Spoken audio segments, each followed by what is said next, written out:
Kofeena coffee, the refreshing taste of coffee. Of course, another episode, another guest in our studio, and he is one of those most famous referee, I must say, as far as our sevens is concerned, World Sevens is concerned, because he is being in the news, in and out, everywhere, including our platform. He is Mr. Rasta Rasivhenge, if I'm correct. Hi, sir. Good morning.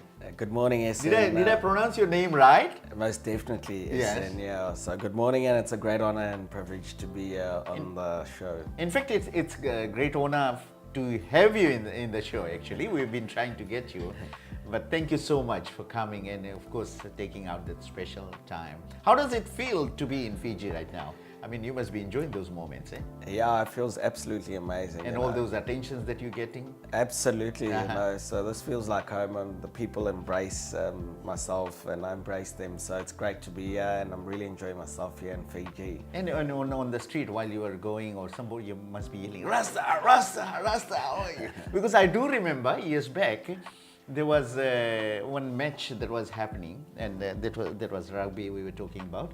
And then suddenly, one of my friends started yelling, "That's Rasta, Rasta, Rasta." I said, "What? Oh, okay. Now I know why you're calling that. Because in our term, Rasta is road." It means a lot of things. It's got a lot of definitions, I tell you. Okay. So how does your day begin? I mean, when you look at your sort of like, it's a daily thing, something new comes up. So for you, how does it start? Yeah, it's pretty exciting. I look forward to every single day here in Fiji because there's always something to do, people to inspire and people to connect with, So, it's just the interactions with the different types of people and people like yourself on top of it. So it just makes me very happy and I feel welcomed here. And if you are not a referee, what would you have been? I mean, look at the option B. I mean, today you're the top referee there. Yeah, so I'm a performance analyst at the moment, but obviously growing up I wanted to be a pilot, but obviously the direction... Doesn't work. Sometimes we think something else happens, right? Yeah, everything took a different direction, which went the refereeing road where I got to connect with a lot of people around the world, which is Do you realize how famous you are? No, not really. You should. By now you should. Especially with the way the rugby fans are around the world.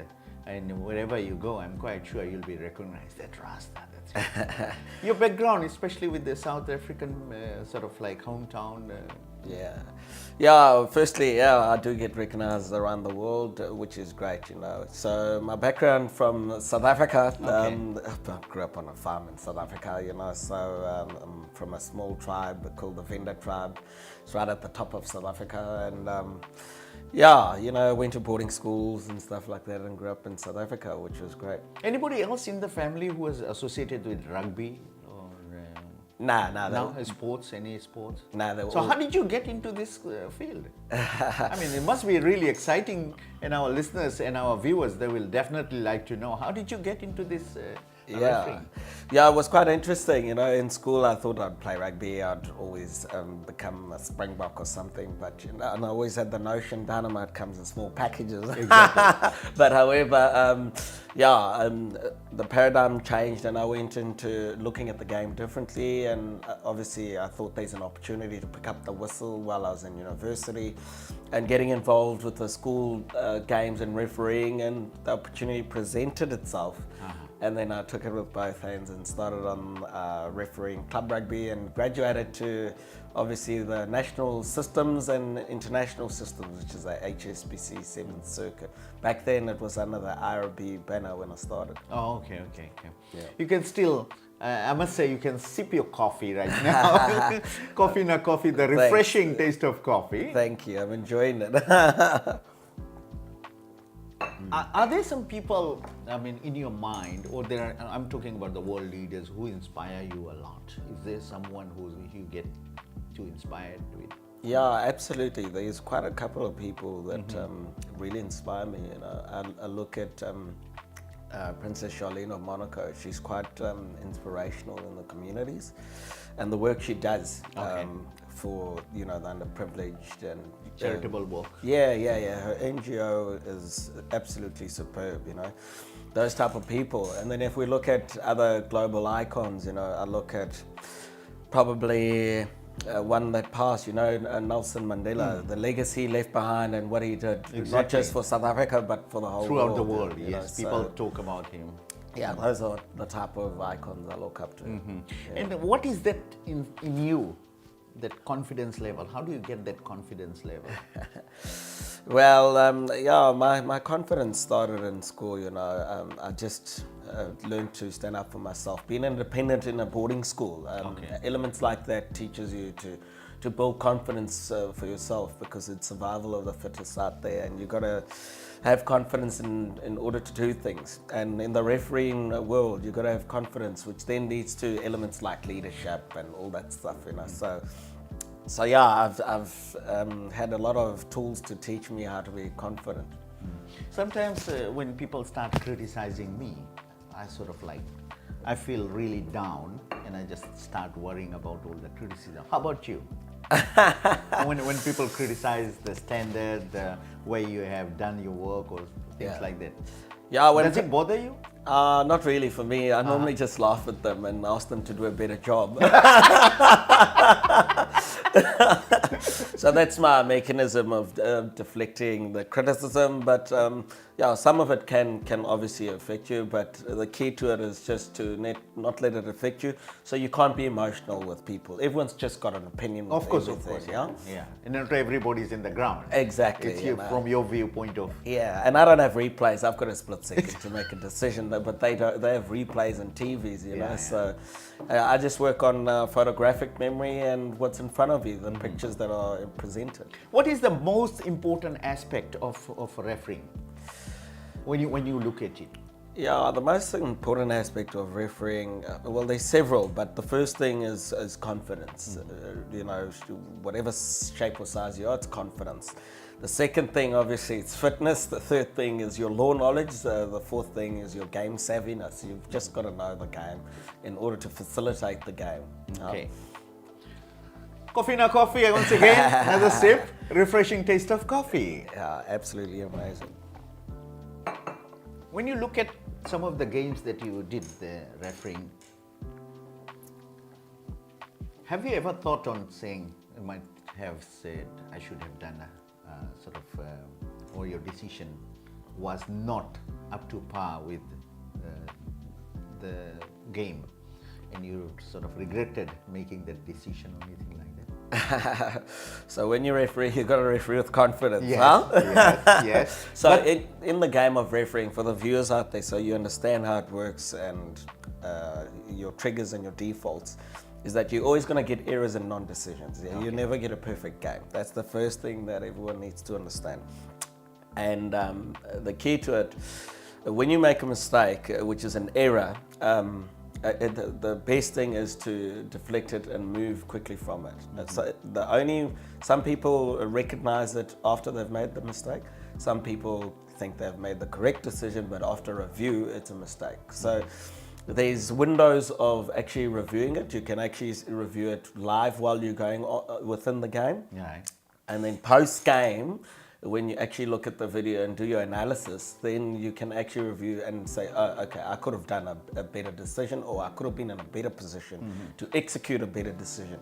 However, non-decisions are something where you didn't see, you missed something, whether it's a forward pass because of your positioning or something, or there's some sort of foul play.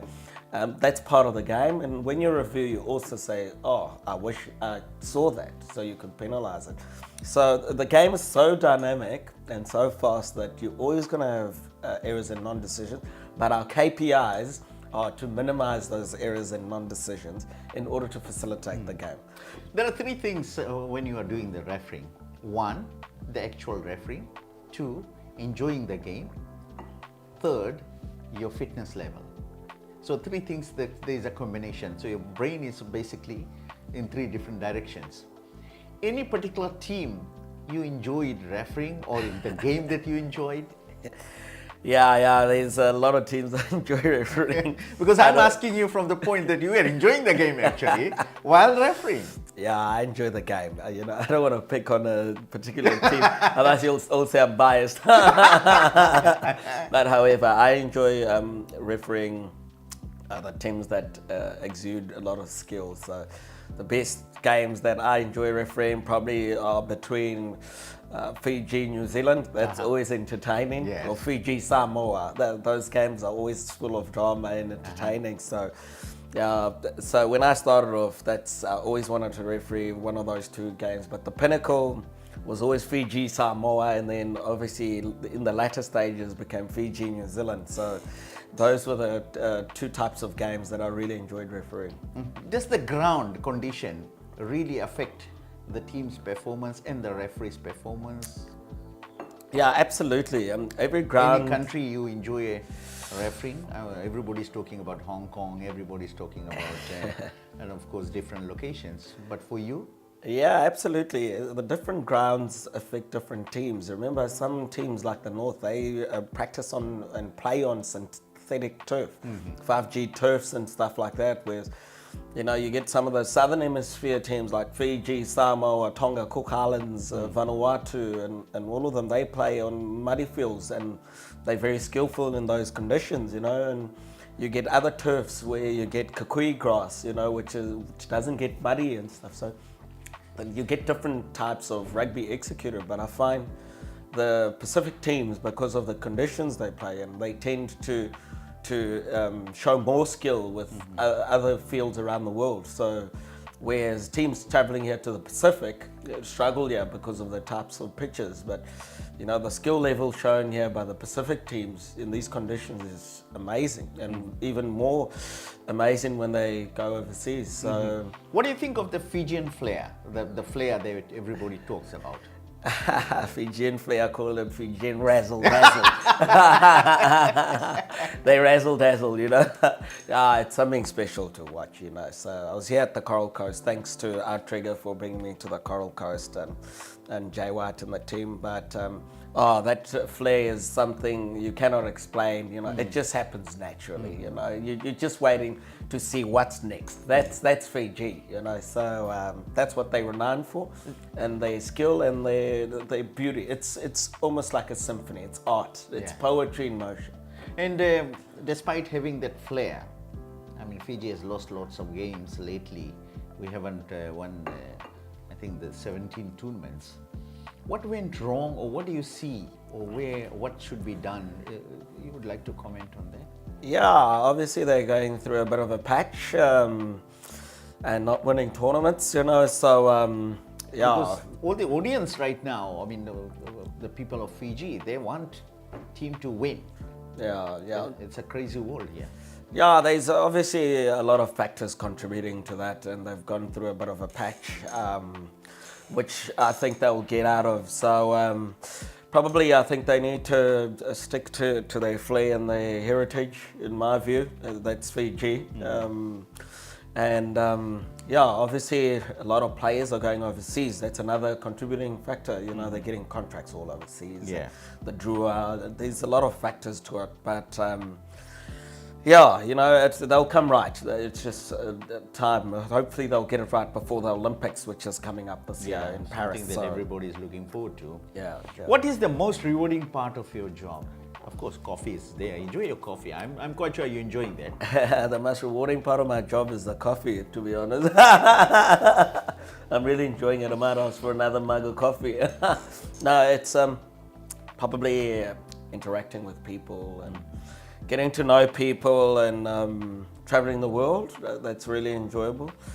And the networking has just opened up a lot of opportunities for myself, and I've just grown, and the leadership skills I've learned within the game, and you know, for myself, and developing new career developments, which is great. So I've enjoyed that side of the game. On field, I've actually enjoyed refereeing and being in front of crowds and stuff like that. It's entertainment, you know. I've been lucky to be part of that entertainment arena. Okay. And are you sort of like, do you carry a nickname? There must be some people with a different nickname. Well, every country has a nickname for me. So the Fijians, especially on the field. So the Fijians have two nicknames for me. The first is Karua. Then the second one is Tavale. Tavale, yeah. So those stick out the most because most people around the world. Do you have spare time? I mean, do you, at times, I do understand you get too busy, but you must have some spare time to socialize, things like that? Yeah, I do get a lot of time to socialize, but the games are full on, the tournaments are full on, the travel's full on. Yeah, but the socializing time is minimal. But now that I've retired, which is great, I'm getting more time to catch up on time lost, especially with family. You could have carried on for a while. Why did you have to take that retirement? Well, all good things come to an end. Are you a sweet or savory person? I'm a sweet tooth. Sweet, then. extra sweet. Extra sweet. Right? Okay. And do you watch movies? Do you get time to watch movies? Yeah, you know, when you travel and on planes and stuff, you get to watch movies. And I've been told that you are also based in India. Doing what? Yeah, so I'm a performance analyst in India for the national teams and stuff. So I facilitate all the national teams with performance analysis. So you did manage to learn some of those Hindi words. Yes, I did. Okay. I did things. And if you had to sort of like, when you look at your profession, when you look at your personal life, and then you look at, is this a time when you decided enough is enough, I don't want to carry on with this rugby thing? Was there any time? Yeah.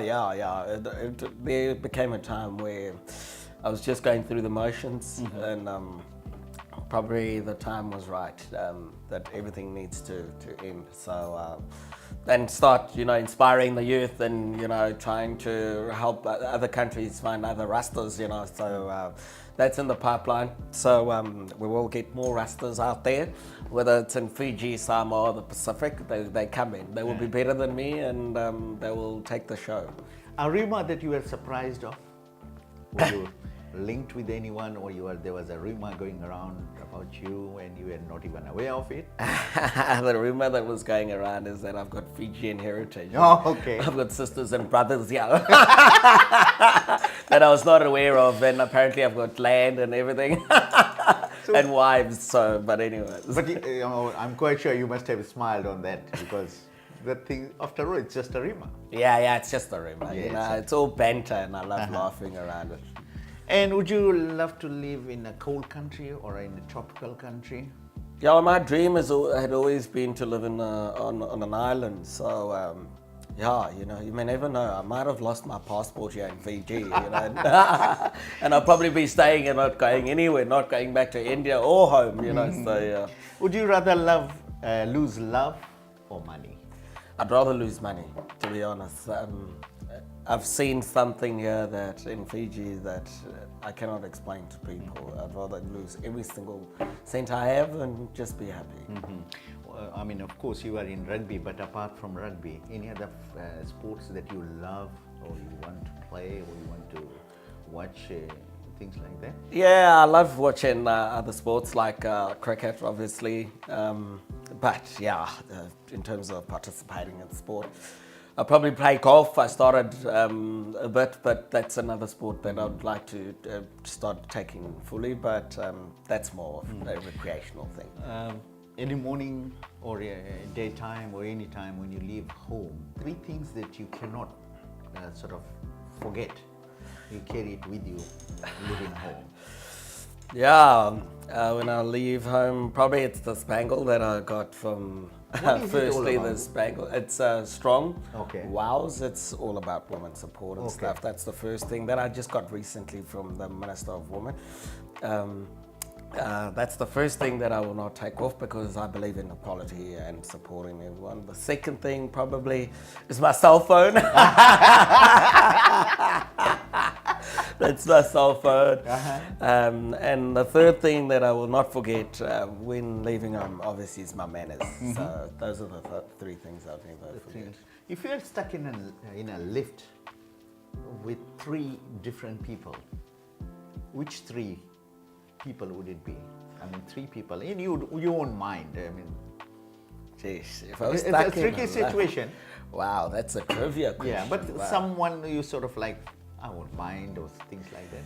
Great, the three people. They got to be hurricanes though, because I've got a hurricane mind. Okay, these are the three people that I would be stuck in a lift with. That'll be probably James Boliview. Okay. One. The second one is Richard Kelly. The third person that's a hurricane that I've met around the world would probably be, oh, it's a difficult one. I've met so many people. Just give me a second. It's got to be probably one of my favorite actors. I'd say I'd love to be stuck in a lift with Tom Cruise. Make a wish today. One wish you want to be fulfilled. Any wish. It could be anything. I want this island to be the best island in the world. Oh, wow. Coffee with SN. Of course, kofeena coffee, the refreshing taste of coffee, and it's a pleasure.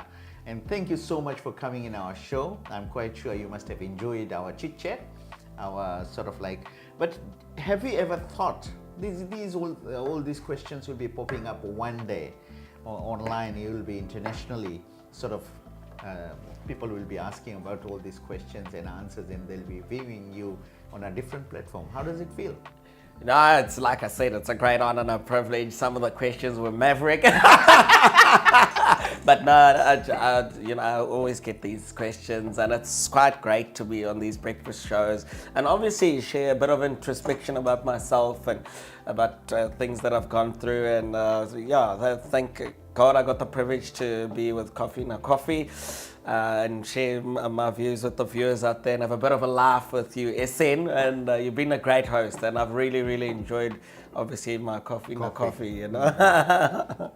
Thank you so much. And again, as I said, it's one of the biggest achievements so far, interviewing the well-known Rasta, the guy who sort of like whom we watch on the screen, running from one end to the other end, and then of course refereeing our own team. Thank you. It was a pleasure. Thank you.